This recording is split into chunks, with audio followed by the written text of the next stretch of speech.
कैसे हैं दोस्तों? क्या पढ़ा रहे थे? आपको हिस्ट्री पढ़ा रहे थे ना?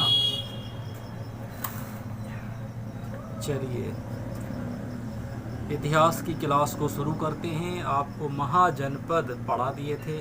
कितने महाजनपद थे? तो 16 महाजनपदों के बारे में आपको बता दिया था, जिसमें सबसे शक्तिशाली जनपद था वो मगध महाजनपद था। कौन सा था? मगध महाजनपद।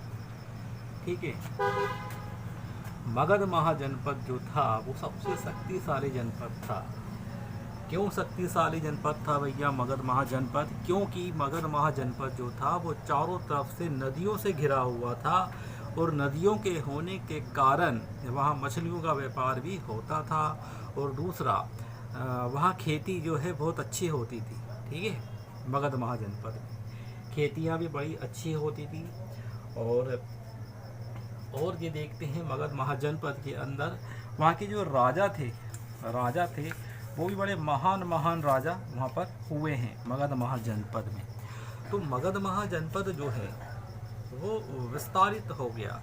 ठीक है ना? तो अपन अगर देखें मगध महाजनपद को देखें तो हम ये देख सकते हैं कि जो बिहार का एरिया था, कहाँ का एरिया था? बिहार का एरिया था। तो बिहार के एरिया में जो राजा था, तो बिहार में नीचे की ओर मगध था, ऊपर की ओर भज्जी था, और इधर पूरब की ओर था अपना क्या? अंग। तो मगध में किसका शासन था? बिंबिसार का शासन था। शुरू से स्टार्ट करते हैं बिंबिसार से। ठीक है, ये है बिहार, यहाँ पर है मगध, यहाँ पर है मगध, अपना ऊपर है भज्जी भज्जी भज्जी, और यहाँ पर जाएगा अपना अंग। ठीक है दोस्तों, और आगे बढ़ाते हैं वीडियो को। तो यहाँ पहला वंश कौन आया? तो पहला वंश आया हर्यंक वंश। पहला राजवंश यहाँ पर आया हर्यंक वंश। देखो, मगध के अंदर 7 राजवंशों का शासन रहा है। मगध के अंदर कितने राजवंशों का शासन रहा है? तो 7 अलग अलग राजवंश यहाँ आए हैं, उन सब का शासन हुआ है। तो सबसे पहला जो शासन हुआ वो था हर्यंक वंश। और हर्यंक वंश में राजा कौन था? तो राजा था बिंबिसार। कौन था भैया? बिंबिसार राजा था, जो जैन धर्म को मानता था। बिंबिसार किस धर्म को मानता था? तो जैन धर्म को मानता था बिंबिसार राजा। ठीक है, और इसी समय बौद्ध धर्म का विकास भी हो रहा था। ठीक है, बिंबिसार जैन धर्म को मानता था, मगर इसी समय बौद्ध धर्म का विकास भी हो रहा था। ठीक है, तो बिंबिसार वो विस्तारवादी राजा था। अपने राज्य का वो विस्तार करना चाहता था। तो उसने क्या करा? वो वैशाली पे आक्रमण किया। ठीक है, ये मगध था, वैशाली भज्जी में ही था, भज्जी का एक शहर था मतलब। तो वहाँ पर यहीं पर था मतलब वैशाली था। तो बिंबिसार ने वैशाली पे आक्रमण किया, मगर वो जीत नहीं पाया, वो हार गया। बिंबिसार क्या हुआ? हार गया, और वो वापस आ गया। तो उसने कहा कि यार भैया देखो, युद्ध से तो जीत नहीं पाएंगे, तो अब क्या किया जाए? तो भैया बिंबिसार ने क्या करा? विवाह करना चालू कर दिया। देखो क्या करना चालू कर दिया? विवाह करना चालू कर दिया। और विवाह में क्या करा उसने? राज्य लेना चालू कर दिए। तो उसने विवाह किया है भैया, तो काशी का राजा है तो उसकी बेटी से विवाह कर लिया। ठीक है, काशी का राजा है, उसकी बेटी से विवाह कर लिया, और दहेज में क्या ले लिया? बनारस ले लिया। तो इस तरीके से वो क्या करने लगा? अपने राज्य का विस्तार करने लगा। फिर आते हैं मध्य प्रदेश में आएंगे अपन। तो मध्य प्रदेश का एक राजा था, अवंती महाजनपद था। मध्य प्रदेश में महाजनपद कौन सा था? तो अवंती महाजनपद था मध्य प्रदेश में। ठीक है, तो यहाँ पर एक राजा था चंद्रप्रद्योत। क्या नाम था? राजा का नाम था चंद्रप्रद्योत। तो भैया इनको कोई बीमारी हो गई, कोई सी बीमारी हो गई इनको एक असाध्य रोग हो गया। ठीक है, मतलब इनका मरना फिक्स हो गया था। तो बिंबिसार ने क्या करा? अपना एक वेद, बिंबिसार के पास अच्छा डॉक्टर था भैया एक, तो उसने अपने डॉक्टर को किसके पास भेजा? मध्य प्रदेश भेजा भैया, अवंती महाजनपद में भेजा। ठीक है, और चंद्रप्रद्योत को ठीक कर दिया। किसने कर दिया? ठीक किसने करा? तो ठीक करा बिंबिसार का एक डॉक्टर था, बिंबिसार का एक वेद था।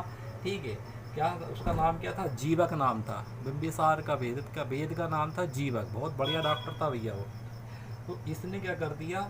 चंद्रप्रद्योत, जो मध्य प्रदेश में अवंती महाजनपद था, तो वहाँ का जो शासन था चंद्रप्रद्योत, उसको ठीक किसने कर दिया? जीवक ने ठीक कर दिया।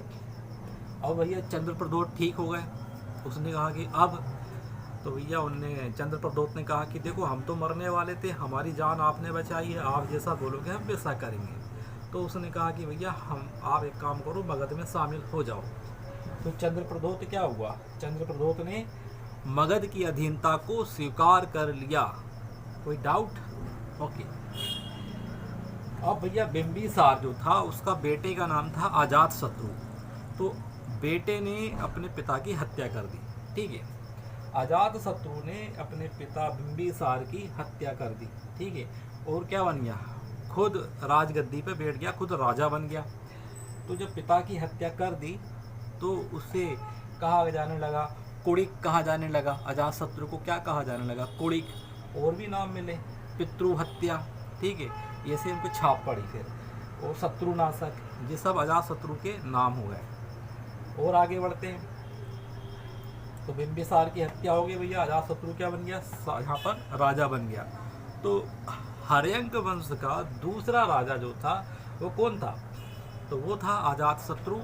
और अजातशत्रु के समय अजातशत्रु का एक गुप्तचर था भैया, बहुत बढ़िया गुप्तचर था, जो रॉ एजेंट होते ना उस टाइप का। तो गुप्तचर था जिसका नाम था वर्षकार। क्या था? वर्षकार। अब देखो भैया, गुप्तचर तो बिंबिसार वो अजातशत्रु ने अपने गुप्तचर वर्षकार को कहाँ भेजा? वैशाली में भेज दिया। गुप्तचर बना के कहाँ भेज दिया? वैशाली में भेज दिया कि जाओ वैशाली और पता करो कि वैशाली के राजा की कमजोरी क्या क्या है। तो भैया वो वहाँ रहा भैया 2-4 महीने, उन्हीं की सेना में शामिल हो गया और सारी इन्फॉर्मेशन देने लगा अजातशत्रु को। वर्षकार क्या देने लगा? पूरी इन्फॉर्मेशन अजातशत्रु को देने लगा। और वर्षकार ने बताया कि भैया हमको 2 बड़े हथियारों की ज़रूरत पड़ेगी, अगर वैशाली को हराना है तो 2 बड़े हथियारों की ज़रूरत पड़ेगी। तो 2 हथियारों का नाम था रथ मूसल, और दूसरा हथियार का नाम बताया था उसने महाशिला कंटक। मतलब जो किला होता है, जो दीवार होती है किले के चारों तरफ, उस दीवार को तोड़ने के लिए बड़े बड़े पत्थर फेंके जाएंगे। तो बड़े बड़े पत्थर फेंकने की मशीन को क्या बोलते हैं? महाशिला कंटक कहते हैं। ठीक है, और रथ मूसल से क्या करते हैं? रथ को तोड़ा जाता है। ठीक है, तो ये 2 हथियार मिल गए। तो भैया अजातशत्रु जो था उसने वैशाली को जीत लिया। और दूसरा देखते हैं, अजातशत्रु जो है तो इसी के समय पे क्या हुई थी? पहली बौद्ध संगीति हुई थी अजातशत्रु के समय। पहली बौद्ध संगीति किसके समय हुई थी? क्वेश्चन आए तो बता देना। अजातशत्रु के समय पहली बौद्ध संगीति हुई थी, और पहली बौद्ध संगीति हुई थी 483 ईसा पूर्व में हुई थी, राजगीर में हुई थी। ठीक है, और उसकी अध्यक्षता किसने करी थी? तो महाकश्यप ने की थी। ये आपको पढ़ा दिया था पहले। महात्मा बुद्ध जो है इनको महापरिनिर्वाण, मतलब इनकी मृत्यु इसी टाइम पे हुई थी, पहली बौद्ध संगीति में। ठीक है, पहली बौद्ध संगीति में इनकी मृत्यु हुई थी। ठीक है, इसके बाद फिर ये संगीति। अब देखते हैं तीसरा राजा, हर्यंक वंश का तीसरा राजा जो आया वो आया उदायीन। कौन आया? उदायीन। और उदायीन जब राजा बना तो उसने भी अपने पिता की हत्या कर दी, यानी कि उदायीन ने अजातशत्रु की हत्या की। ठीक है, और उदायीन ने ही पाटलिपुत्र शहर की भी स्थापना किसने की? तो वो की पाटलिपुत्र शहर की स्थापना उदायीन ने की।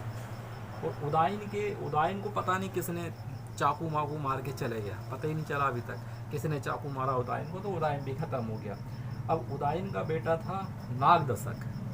उदायीन का बेटा कौन था? नागदशक, जो राजा बना। ये बकरोल था पूरा की पूरा।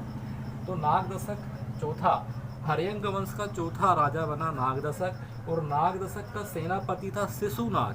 नागदशक का सेनापति था शिशुनाग। शिशुनाग ने भैया नागदशक की हत्या कर दी। सेनापति ने अपने राजा की हत्या कर दी। ठीक है, शिशुनाग ने नागदशक की हत्या कर दी। अब हो जाता है यहाँ पर हर्यंक वंश जो हो जाता है उसका हो जाता है एंड। इसके बाद जो अब वंश चालू होगा उसका नाम होगा शिशुनाग वंश। ओके मित्रों, तो अगले वीडियो में मिलते हैं। और अगर मेरा वीडियो आपको ठीक ठाक लगता है और आपको ऐसा लगता है कि हाँ भैया इससे एग्ज़ाम में कुछ फ़ायदा होगा, बेनिफिट होगा, तो प्लीज़ मेरे चैनल को लाइक करिए, सब्सक्राइब करिए। जब तक के लिए फिर मिलते हैं आपसे।